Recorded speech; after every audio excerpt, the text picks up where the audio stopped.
when you're pouring liquid clay, which is heavy, into a mould, the weight of that clay is going to want to push the mould apart. So you can use rubber bands for some smaller items, and that'll be fine because there's not much weight pushing on the inside. But the problem with a rubber band on a big mould is no matter how many bands you put on, the weight of that slip is just going to find a little bit of a gap and push that mould open, and you'll end up with slip all over the place. So get yourself a banding strap. They come in various lengths. From the shortest ones we do are 3 foot long, which are the yellow ones, and then we go to 4 foot, 5 foot, and up to 9 foot long. Dead simple to use.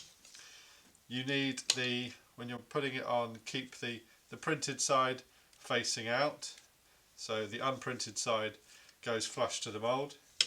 There's 2 parts of the buckle. You want the big piece on the mould, and then this adjustable end of the strap, you slot that into the groove there, and that needs to be a little bit loose, maybe a little bit tighter than that, and then you ratchet over